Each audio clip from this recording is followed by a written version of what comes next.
Be'ezrat Hashem. We are Pasuk Kav Dalet. And we finish Kav Gimel, yet Pasuk Kav Dalet.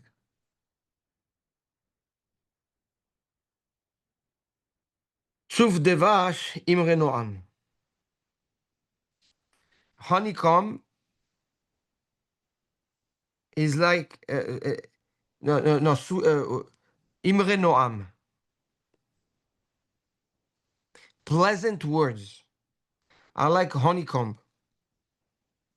Matok la nefesh, it's sweet to the soul. Umarpe la'atzem, and it cures the bone.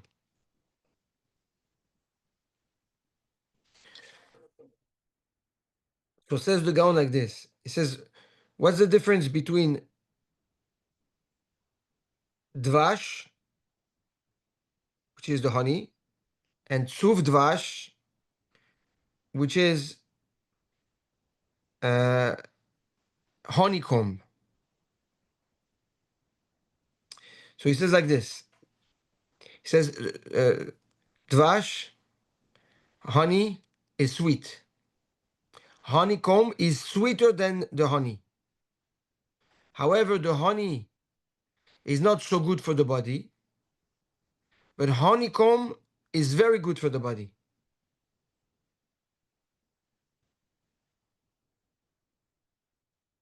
So, based on that, he says like this: Imre Noam, yes, pleasant words. What does it mean, pleasant words? Words that bring nachat, words that bring peace, that brings noam, that brings good, that make people feel good. Yes,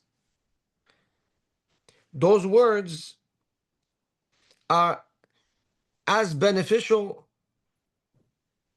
as tzuv devash, honeycomb, to the body, to the, yes, because on one hand it's very sweet, so it's pleasant, very pleasant to the palate, but it also has a health benefit that it cures the body, it heals and strengthens the bone. So too, those pleasant words have an effect on the nefesh. How? He says a person after 120 faces two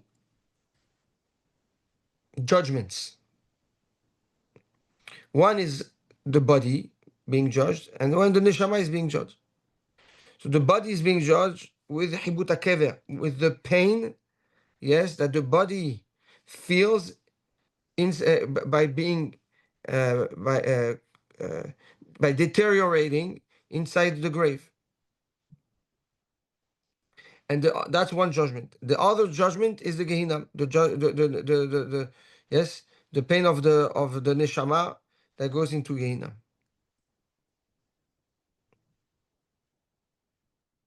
When there is Imre Noam, when a person, yes, has pleasant words in his mouth, not only does that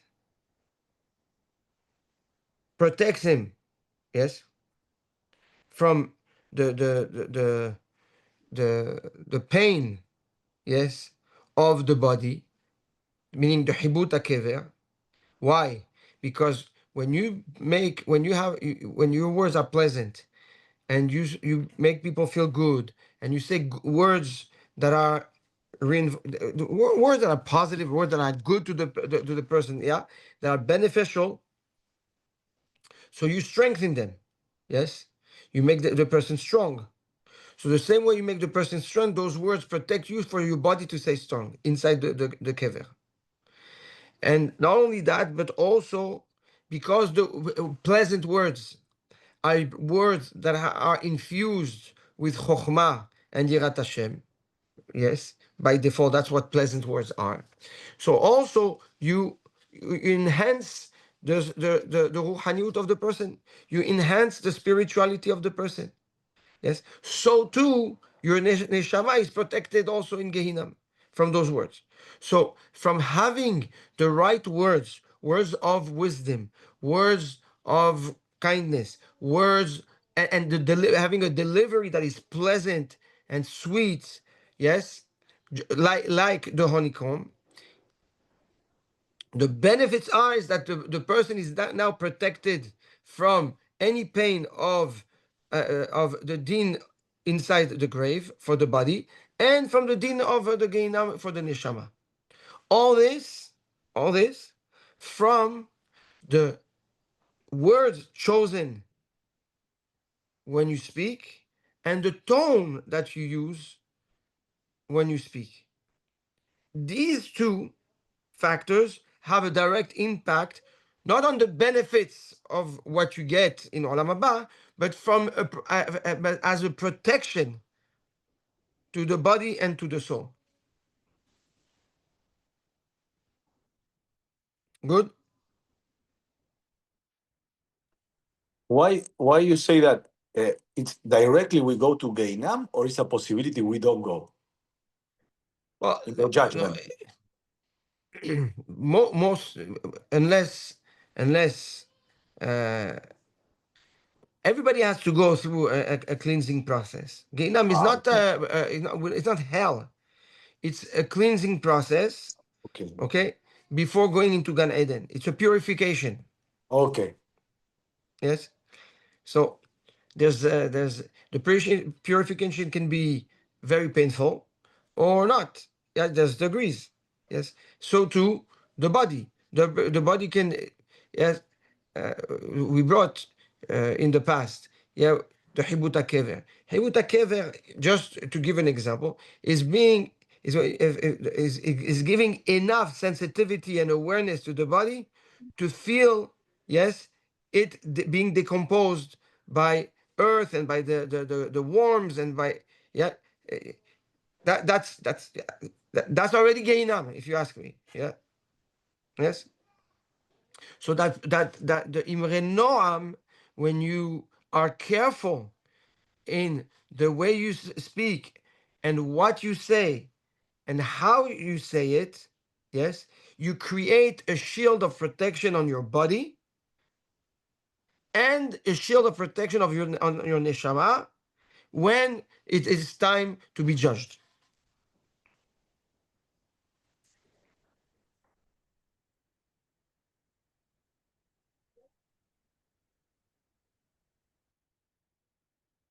פסוק כ"ה. יש דרך ישר לפני איש. There's always a straight path in front of men. ואחריתה דרכי מוות, but at the end, yes, the outcome is death. What are we talking about? Says the Gaon, we're talking about the Tum'ah. The Tum'ah, impurity, or can also seem to be straight.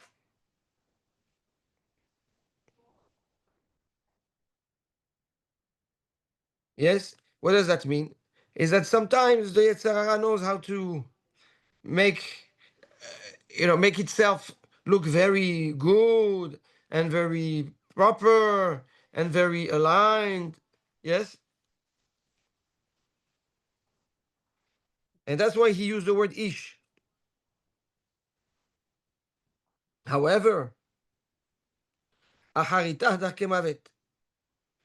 The Yetzer Hara, and especially in the Yetzer Hara, the Sitra Achra, the Tum'ah.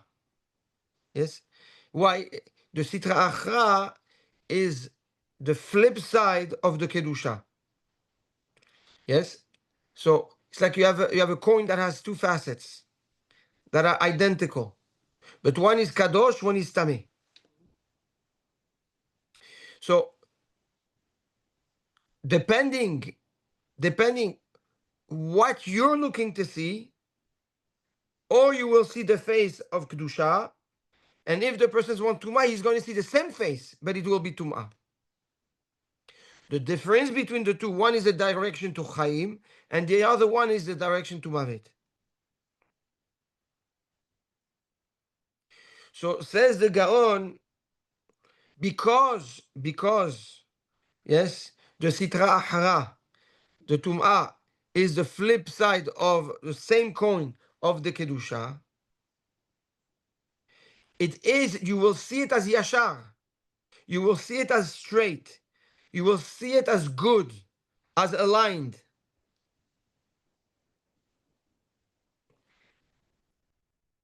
However, however, depending on what motivates you when you look at that path, and when you look at that coin, will dictate which facet of the coin are you looking at. It's a very deep concept, because what it means essentially is that if I am motivated by kedusha, and this is what I want, then the path that I will face is the path of kedusha. But if I am motivated by tu'ah, by the sitra ahra, by the ta'avot, then I'm saying the same path lechaora, but it's a path that is the sitra ahra, and the end result of that path is mavet.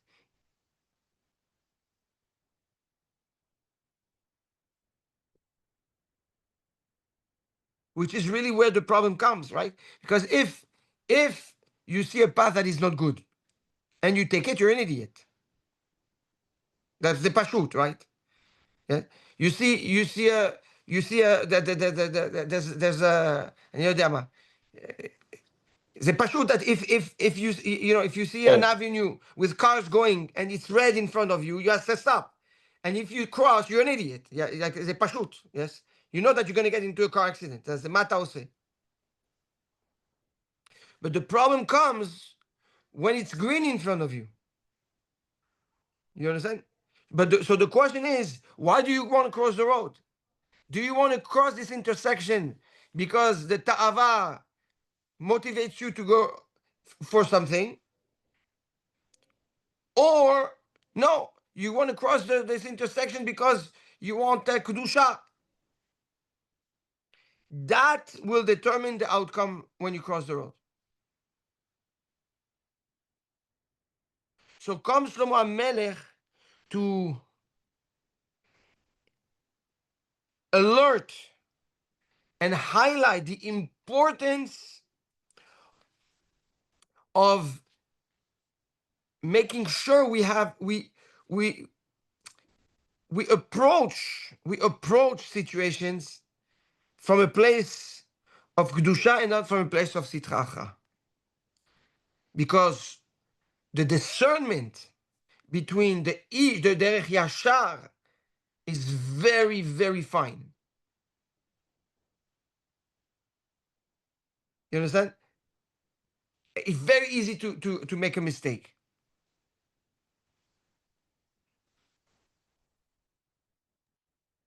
It Yesterday I was I'm sorry. no, no, to continue. Yesterday I was doing Kabbalat Kal. So someone very smart, successful man, Yeresh Shamayim, and he tells me, listen, he told me that very early in his life he became very successful without realizing. Yes, and very fast he lost track completely. He lost track. The ego got to him. The money got to him. The behavior, the lifestyle, yeah, and very fast and he crashed. He crashed. Everything he made, he lost in one transaction in '08. And then but obviously, well, that gave, awoke in him, Hirure Teshuvah, and he asked himself, he said, what was the mistake? What was the mistake? He made the first mistake when he said he had a very important meeting, yes, and his wife told him, I want to come with you. And he's like, listen, it's a business meeting. You have nothing to do there. Don't worry, it. That's where everything started. That's how he identified the problem. Yes, he said the day I re- I opened the door to go to meetings and do things without my wife, I was able to exclude her from my business interactions. Was the day I failed. Now, when he made that decision, for him, at that time, I don't know. Yes, it seemed normal. There's nothing wrong. Yes, but that led him to a complete different path that destroyed him. He understood that, and he said from that moment after, he's like, no, it doesn't matter where I go, it doesn't matter what meeting I have, she's always with me. And that's how he did his own tikkun. And I found it fascinating that he was able to go down to a resolution where he realized that his mistake was not that he went to have a drink after work with a colleague. No, that wasn't the problem. The problem is that he set himself up for failure when he separated, yes, his work interaction from his wife. For him, that doesn't mean that this is applicable to every day, but for him, that was his mistake. This is what Shlomo HaMelech is saying.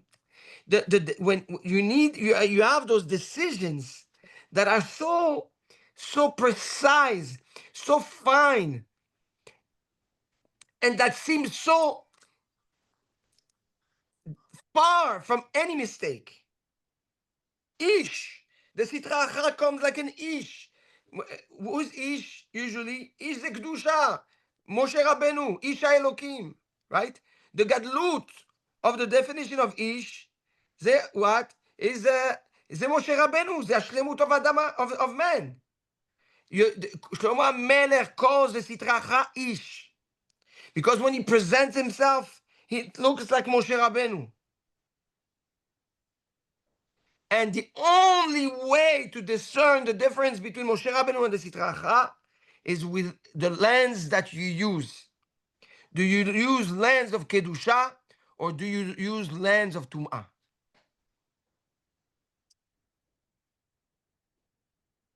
Yes, you wanted to say something, Andy. That maybe it happens while you talk. You start talking something kadosh and something, and you finish talking lashon hara and you didn't want. Yes, but that's correct.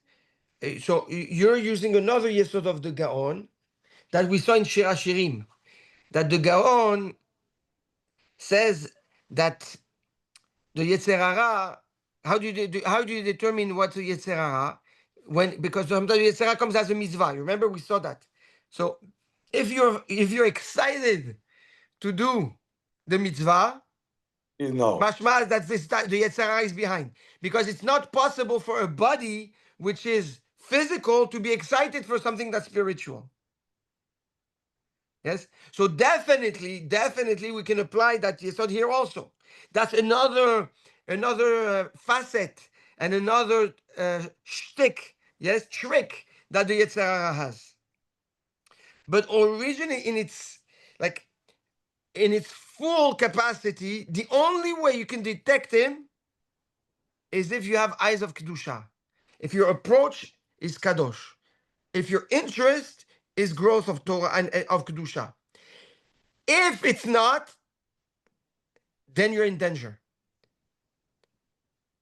Because he can come to you in a very perfect way, and he's very patient. He's older than you and me and everybody. So he has all the time in life, and he can wait and see the degradation and the chaos happening. So how vital and important it is, yes, to build that muscle within us, that emotional and intellectual muscle of always looking for the kedusha and fighting those moments of weakness that pulls us towards the sitra achra. Because it's not the moment of the sitra achad that is the problem.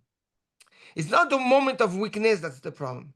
It's the fact that you are now more comfortable with that lens, and you don't know when the Yetzirah will present himself as a ish.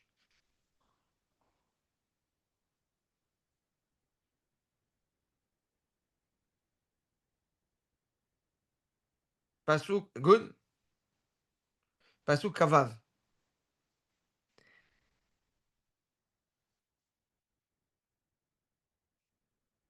Nefesh amel amlalo.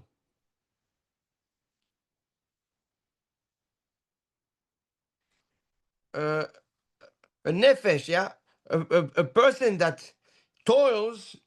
At the end, the result is for himself. The labor of his effort is for him. Ki achaf alav pihu, because he imposes on it its mouth, his mouth.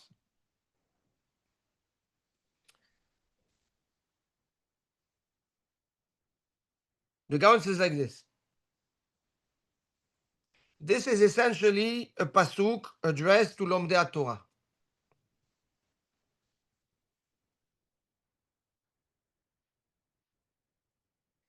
Chachamim tell us, אם למדת תורה הרבה, אל תחזיק טובה לעצמך. If you learn a lot of Torah, don't pat yourself on the back and think, and feel good about it. Why? כי לכך נוצרת, you were born for it. You were created for that. So if that's the case, so what is nefesh amal amlalo? What are those benefits that we're talking about of the toiling and the effort? If you're created to do something, then there shouldn't be any benefit. That's what you're paid for it. You're created for that. So there is no room for extra, let me say, and that's what the Chachamim say. If you learn a lot of Torah and you think that you did extra, you learn extra Torah, don't get yourself too high, because whatever you've done, you've done what was requested from you.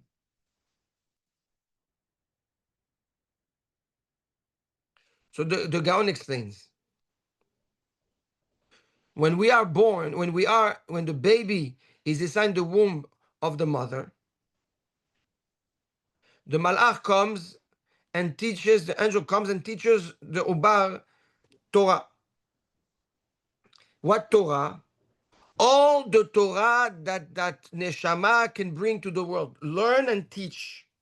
All of it. So the Torah that the ubar gets, yes, is specific to his purpose in creation. Yes? So everything we're learning right now, we were taught when we were inside the womb of our mothers. And that's what it means. If you learn a lot of Torah, don't get too high. Why? Because that's what you were. You were born for that. You were created for that. What do I mean you created? You were created to learn of that Torah. So there's no extra when it comes to Limud Torah. You never exceed your requirement. Because no matter what you learn and what you teach, it's coming from what you were taught by the angel inside the womb.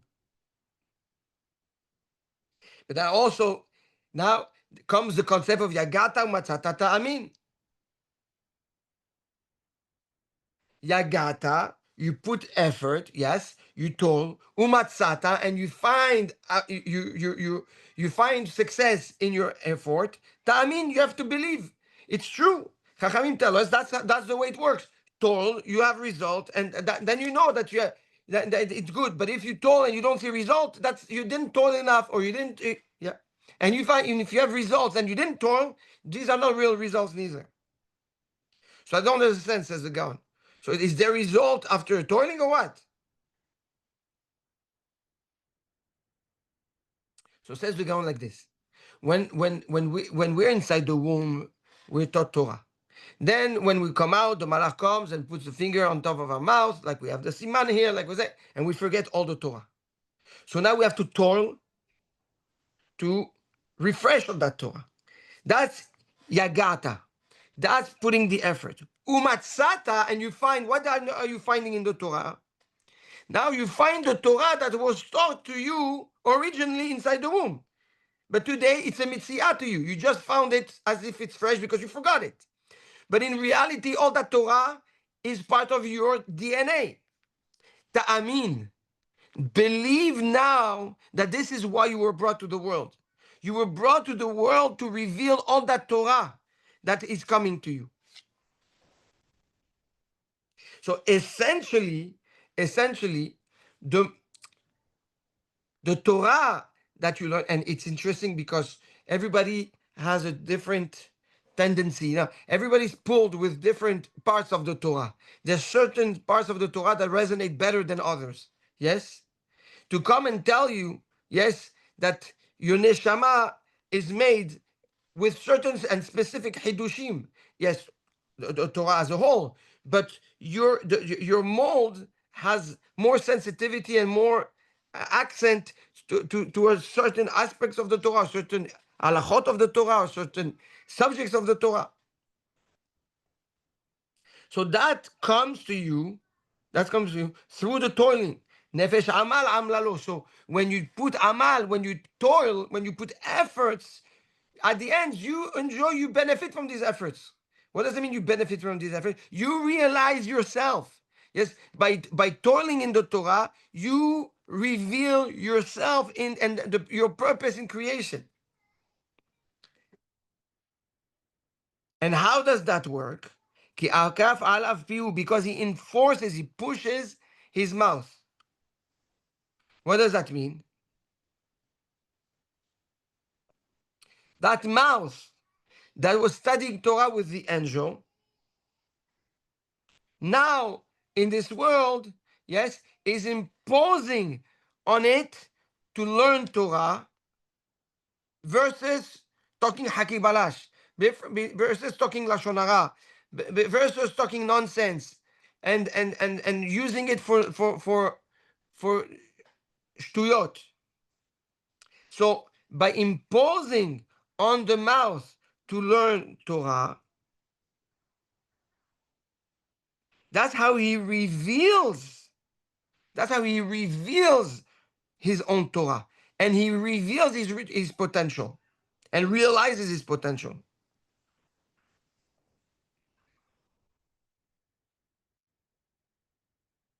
How does a person apply that force? How can he impose that on his mouth? Through another klal. יותר מלימודך עשה. כל הלומד תורה ואינו מקיימה, right? So you have to, the Torah that you learn has to be excelled by accessed by actions. Yes. So the more actions you do, the more you have the ability to impose on your mouth to learn more Torah. So the action of mitzvot gives you the strength to control your mouth to learn more.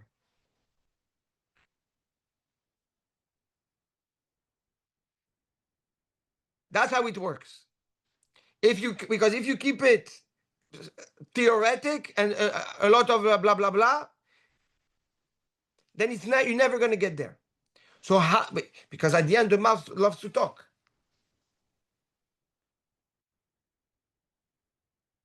Yes.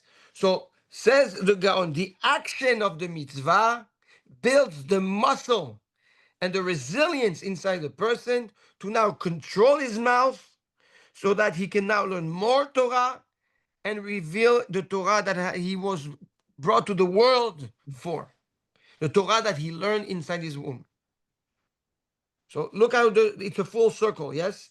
From from what you learn, you apply the action, but you have to do more than what you learn. And by doing more than what you learn, that's how you control your mouth. And by controlling your mouth, now you realize yourself and you can bring out your real purpose in creation.